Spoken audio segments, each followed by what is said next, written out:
Entre los años 1880 y 1888, en la Ciudad de México hubo un asesino en serie que se cobró la vida de al menos 20 mujeres dedicadas a la prostitución.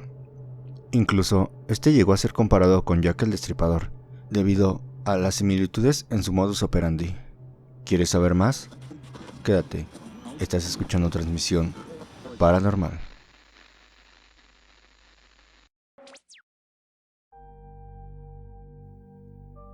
Francisco Guerrero Pérez. La gente que llegó a conocerlo lo describían como alguien guapo, elegante, galán, pendenciero. Vestía de manera estrafalaria, aunque elegante. Siempre usaba pantalones entallados, de cachemira, fajas multicolores y chalecos de charro. Probablemente de aquí se desprende uno de sus apodos, el chalequero. Sin embargo, detrás de esta facha refinada se escondía el primer asesino en serie en México, del cual se tenga registro.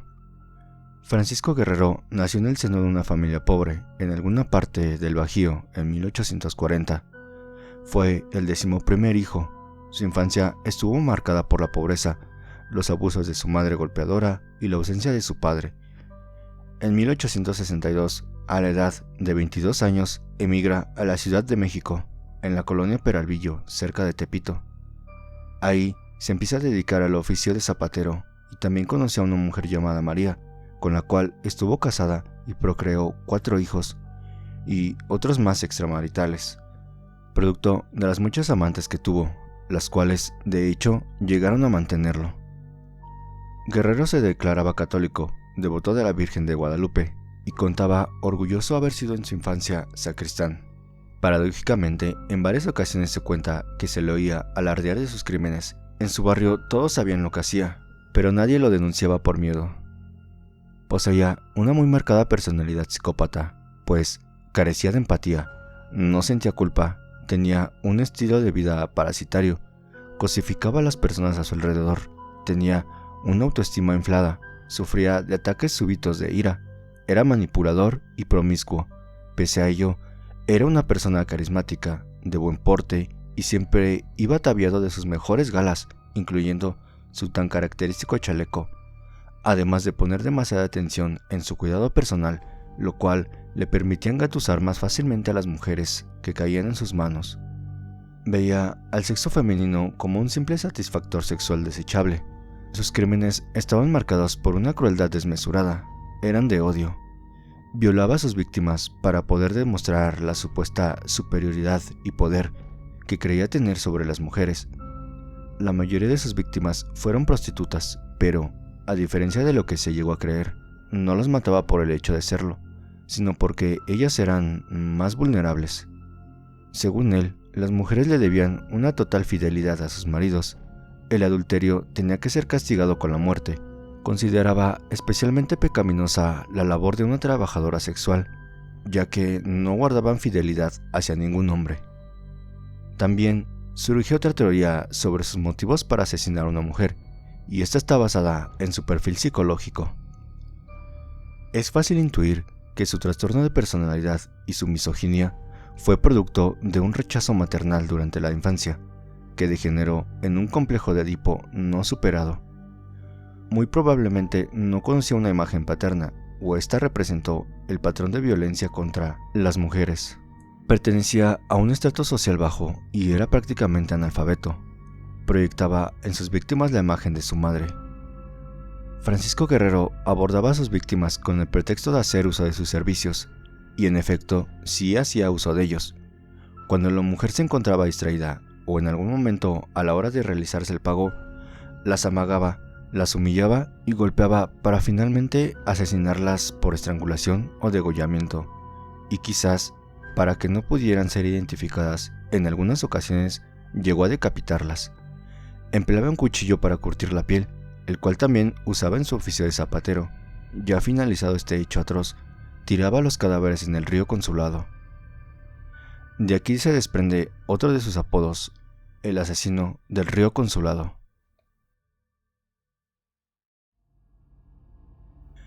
Existe el testimonio de uno de los ataques atribuidos a Guerrero. La víctima era una prostituta llamada Lorencia Urrutia, quien actuaría como testigo en el juicio por la muerte de la penúltima víctima de El Destripador. Según relató, aquella noche me encontraba ofreciendo mis servicios cerca de las vías férreas en la colonia Peralvillo. Un hombre se me acercó para pedirme lumbre para su cigarro. En el momento en que me distraje, sacó su cuchillo, con el que después me amagaría. Me pidió que lo acompañara a charlar un punto cerca de ahí. En esta ocasión, la mujer pudo escapar gracias a que engañó al asesino para que lo dejara ir a recoger un dinero. Y, como una broma cruel del destino, 2 meses después se volvería a encontrar con Guerrero, esta vez sin tanta suerte. La condujo hasta una cueva alejada de la población. Ahí la violó y torturó cerca de 2 días. Ella pudo salir con vida porque Guerrero se fue durante un momento para ir a comprar pulque. De 1880 a 1888, durante el Porfiriato, cadáveres de mujeres decapitadas, brutalmente golpeadas y cortadas comenzaron a aparecer en los márgenes del río Consulado. En 1888, cuando la prensa mexicana publicó la noticia de los asesinatos de Jack el Destripador, los titulares anunciaban: "Hay un Jack el Destripador en México". Incluso se llegó a publicar un perfil de este asesino, un hombre delgado, de tez morena, estatura mediana, escrupulosamente arreglado a la manera occidental, con un comportamiento refinado y galante, solo con una mirada penetrante y vacía. La gran mayoría de sus víctimas fatales jamás fueron identificadas. Tan solo se tienen los nombres de algunas mujeres muertas, que incluso en algunas ocasiones tan solo fueron identificadas parcialmente, debido al salvajismo con el que eran asesinadas y desfiguradas. Ya para entonces Guerrero se jactaba abiertamente de sus crímenes dentro del bajo mundo del arrabal. Francisco ya había sido denunciado por varios vecinos, José Montoya, Eulalia González y Lorenza Urrutia. Sin embargo, aún no había pistas concretas que lo relacionaran con los crímenes. La mañana del 13 de febrero de 1888 amaneció un cadáver más a la orilla del río Consulado, con los mismos signos de violencia característicos del chalequero. Esta vez el cadáver pertenecía a Murcia Gallardo. Era una mujer pobre dedicada a la prostitución. La última vez que se la había visto con vida se encontraba en compañía de Francisco Guerrero, pero el muy cobarde, al verse atrapado, negó todos los crímenes. Guerrero fue arrestado por el detective Francisco Chávez. Tras la captura de Guerrero, una nueva denuncia se entabló en su contra. Era de una mujer llamada Emilia, que lo acusó de violación e intento de homicidio. Según declararía, ella no era prostituta, era lavandera.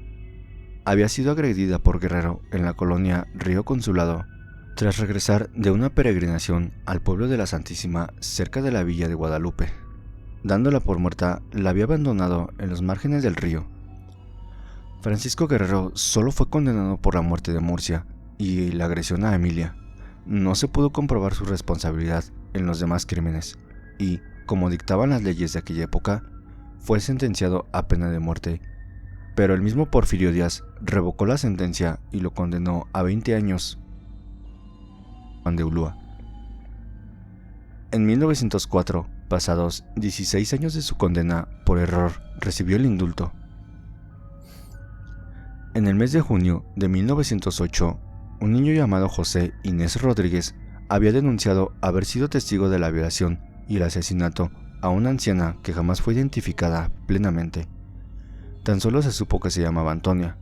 El niño era pastor y estaba arreando a su ganado cerca del río cuando escuchó los gritos de la mujer.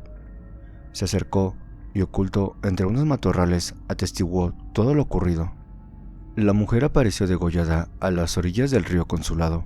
Supuestamente el móvil del asesinato fue que la anciana lo había hecho enojar. De asesinos en serie estaba muy lejos de existir. Fue un reportero que, dando cobertura a los hechos, se dio cuenta de que el asesinato de la anciana coincidía con la serie de crímenes perpetrados 20 años atrás, mismo patrón, con las características más distintivas del asesino del río Consulado, y fue así como una vez más Guerrero fue aprehendido y sin mayor alarde. Fue recluido en la prisión de Lecumberri y sentenciado nuevamente a pena de muerte, sin que alguna autoridad interviniera. Fue en 1910, justamente en el año en que se desató la Revolución Mexicana. Francisco Guerrero Pérez fue encontrado inconsciente en su celda y se le trasladó al Hospital Juárez, donde falleció a la edad de 70 años a causa de una tromboembolia cerebral. Es cuando se te forma un coágulo de sangre y se te tapa cualquier arteria, en este caso del cerebro. Jamás mostró señales de arrepentimiento. Y hasta aquí el episodio de hoy. Cuéntenme qué les pareció o si ya sabían de este asesino en serie, el primero del que se tenga registro en México. Yo hace alguna vez encontré un relato un archivo sobre uno que se llamaba El asesino del acueducto. Me parece que es incluso más antaño que el chalequero.